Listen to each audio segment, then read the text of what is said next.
Now, looking ahead, this upcoming weekend will be the Masters as the PDC Roadshow rolls back into Milton Keynes. The last 2 years, we've seen an outsider come through the pack to win their first singles title on TV. Johnny Clayton, who had, of course, won the World Cup with Gerwyn Price the year before, won the 2021 Masters, and Joe Cullen won in 2022, and both of them went on and did a lot more after that. Clayton, of course, winning 4 majors, including the Premier League. Joe Cullen missing a dart to win the Premier League later that year. Who do you think is best placed to follow in their footsteps this time around?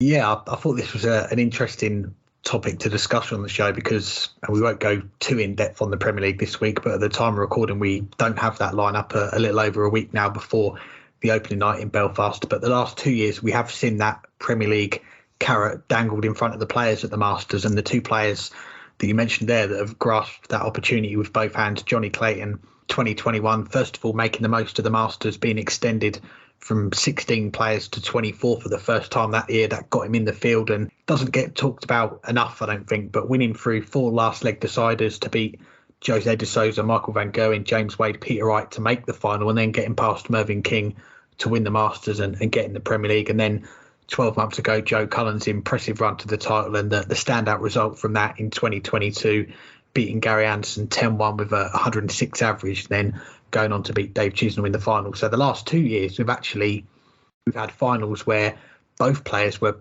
bidding for their first singles major title in the PDC. It could happen this year. We've got, I think, 6 players in the top half, 4 in the bottom half, so 10 players out of the 24 looking for their first singles major in the PDC. And from those 4 in the bottom half, the last time we saw Gabriel Clemens, he made the World Championship semi-finals. He's got Jose de Sousa up first. Then if he gets through that, it's Michael van Gerwen over the best of 19. You've also got 2 players going up against each other, Ryan Searle and Dave Chisnall. And then Callum Reed's one of the debutants in the Masters this year against James Wade. But I'm going to go for someone from the top half for my picks. And I can't decide between 2 at the moment. And that is Stephen Bunting and Luke Humphries. Stephen Bunting at the World Championships again. I know it was a few weeks ago now, but got to the quarterfinals. And if he can bring some of the darts that he threw at Ali Pali to this weekend, I think he's got a real shot of having a deep run at the Masters. And he's got a tough draw. Nathan Aspinall in the first round, those two were practicing together in the lead up to Ali Pali. So I'm not sure if they've been practicing together recently after we've had this draw confirmed for the Masters. But you think last year about Nathan Aspinall as well, pulled out of the Masters because of his injury and then since come back and made 2 major finals. And he's going to be someone that's in the conversation for the Premier League. That will probably be on his mind going into this weekend. And Stephen Bunting, on the other hand, probably going to have to do what Johnny Clayton or Joe Cullen did and win the Masters to have a chance of getting back in the Premier League. And the other player, Luke Humphries, out of the 10 players, he's got the advantage of being a seed for this tournament. He's up to number 5 in the world. And like Nathan Aspinall, he is being touted for that Premier League. And we've just seen him play in the 2 World Series events in Bahrain and Denmark the last 2 weeks. So he'll play either the defending champion Joe Cullen or Chris Dobey in his first game. But top 24 in the world, there's not many easy draws in there, is there? But I'll go with Stephen Bunting, Luke Humphries. They're going to be my 2 tips to maybe follow in the footsteps of Clayton in 21 and Cullen in 22 this weekend.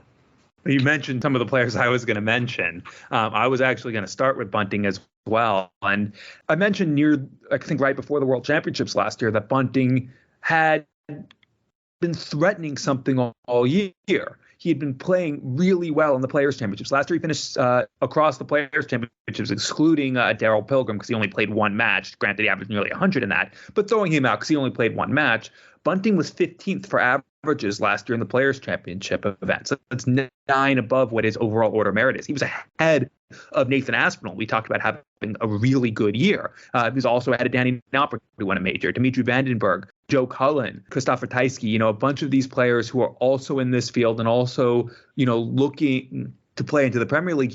He overall, and averages aren't everything, but he did play at a higher standard or a slightly higher standard across the 30 Players' Championship events than they did.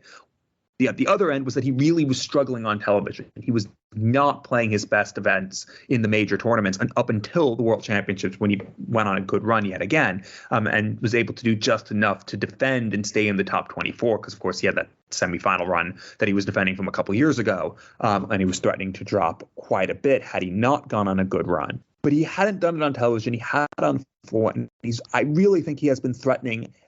Well, we can't call it a breakthrough because he's been in the Premier League before after his first year in the PDC. But since then, he hasn't really had that televised breakthrough. He had that semifinal run at the World Championships just over 2 years ago now, which was big. But beyond that, really hasn't had that follow-up performance to his first year.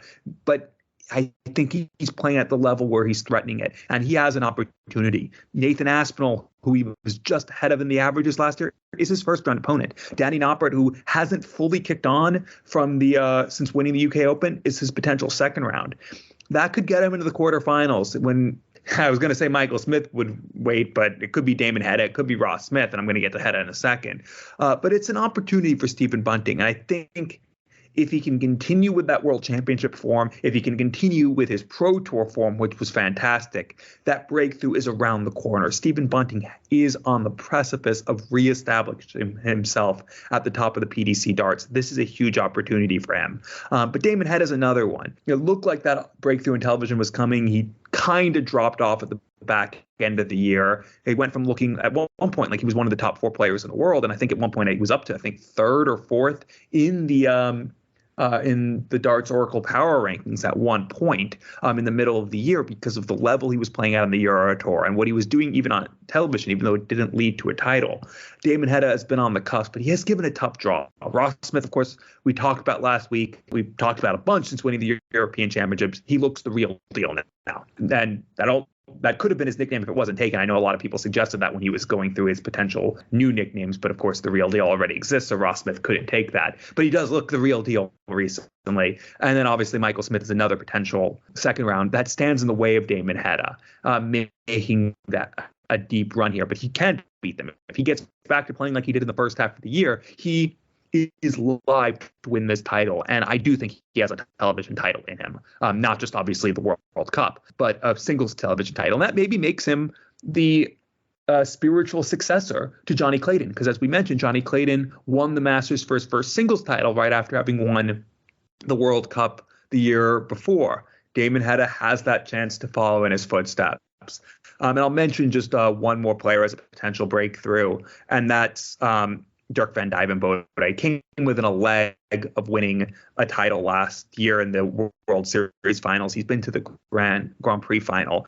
He's, other than Luke Humphries, probably the most accomplished player now in recent years not to have a major title. Obviously, Dave Chisnell with all those major finals, Mervyn King in the PDC have accomplished more over the course of their careers. But in recent years, Dirk van Dijvenbode has probably accomplished the most on the televised stage of someone who hasn't yet broken through and won a major. So maybe he's the one who's next in line, along with Luke Humphries. He's playing well enough, and this could be his moment. If it's not, I do think he wins a major this year. Put that down for my tip of the year, even though we'll get to that later, even though I'll probably lose out on that in the end.